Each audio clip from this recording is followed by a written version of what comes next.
एक छोटा सा गांव था। वहां पर एक आदमी पहाड़ पर पत्थर तोड़ने का काम करता था। उसको अपनी जिंदगी से कोई गिला शिकवा नहीं था। पूरा दिन वो काम करता, मेहनत करता, दिन के एंड में जो थोड़ा बहुत पैसा मिलता वो जा करके अपने परिवार के साथ में थोड़ा सा टाइम स्पेंड करता और चैन से सो जाता। तो एक दिन रोज की तरह वो अपना काम खत्म करके अपने घर की तरफ जा रहा था। तो रास्ते में चलते चलते उसके मन में ख्याल आया कि ये भी कोई जिंदगी है कि सुबह से शाम तक मैं पत्थर तोड़ने का काम करता हूं और एंड में मेरे को थोड़े से पैसे मिलते हैं जिसमें मुश्किल से मेरा और मेरे परिवार का गुजारा हो पाता है।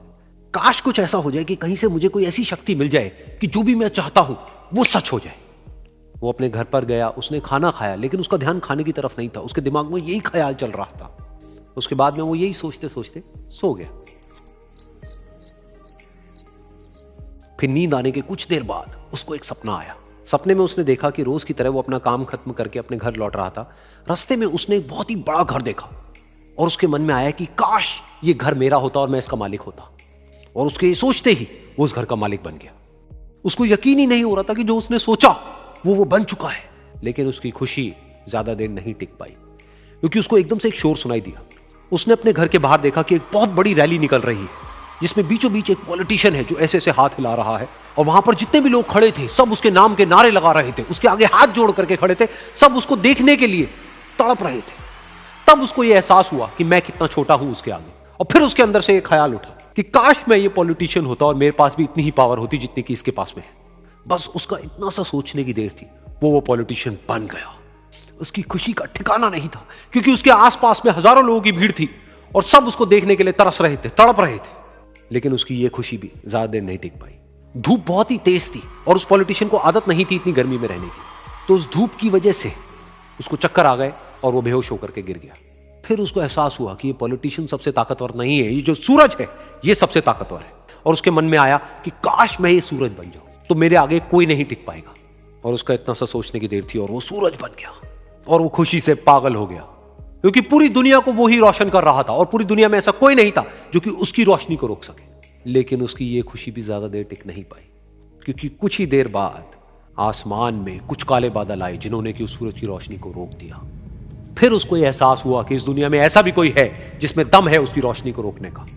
और उसके मन में एक ख्याल उठा कि काश मैं वो बादल बन जाऊं। और वो बादल बन गया और आसमान में उड़ने लगा। उसको ऐसा लगा कि मैं आसमान में उड़ रहा हूं और अब मैं जहां चाहे वहां जा सकता हूं। लेकिन कुछ देर बाद वहां पर एक बहुत तेज हवा का झोंका आया जो कि उन बादलों को उड़ा करके ले गया। अब फिर उसे ये समझ आया कि ये जो बादल हैं वो सूरज की रोशनी को तो रोक सकते हैं लेकिन हवा को नहीं रोक सकते। ये हवा उनको बहा करके ले जाती है। फिर उसके मन में आया कि काश मैं ये हवा बन जाऊं। और वो हवा बन गया। हवा बनने के बाद में उसको अपने अंदर एक अलग ही ऊर्जा का अनुभव हुआ। वो चाहे तो आराम से बहता और चाहे तो आंधी बन करके, तूफान बन करके जिसको भी चाहे उड़ा करके ले जाता। उसको ये विश्वास होने ही लगा था कि इस दुनिया में सबसे ज्यादा शक्तिशाली मैं हूं। लेकिन तभी उसके सामने आया एक पहाड़। उसने अपनी पूरी ताकत लगा दी लेकिन उस पहाड़ को वो इतना सा भी नहीं हिला पाया। तब उसको यह एहसास हुआ कि इस दुनिया में कोई है जो हवा से भी ज्यादा शक्तिशाली है, जिसमें दम है उस हवा को रोकने का। फिर उसके मन में आया कि काश मैं ये पहाड़ होता। और वो पहाड़ बन गया। लेकिन हर बार की तरह इस बार भी उसकी खुशी ज्यादा देर तक नहीं टिक पाई। उसको एक जानी पहचानी सी आवाज सुनाई दी और साथ ही साथ उसको दर्द होने लगा, जैसे कि कोई है जो उसको तोड़ रहा है, उसको मार रहा है। तो दर्द से वो चीखने लगा और उसके मन में आया कि काश मैं वो बन जाऊं क्योंकि इस पहाड़ को तोड़ने का दम रखता है। लेकिन इस बार उसकी ये ख्वाहिश पूरी नहीं हुई। वो रोने लगा, चीखने लगा, चिल्लाने लगा। उसने अपनी पूरी जान लगा दी लेकिन इस बार वो नहीं बन पाया। उसका दर्द बढ़ता ही चला जा रहा था और दर्द की वजह से एकदम से उसकी नींद खुली और सामने शीशा था। उसने शीशे में देखा और उसको समझ आया कि सपने में मैं वो क्यों नहीं बन पा रहा था जो मैं बनना चाहता था, क्योंकि असलियत में मैं वो ही हूं।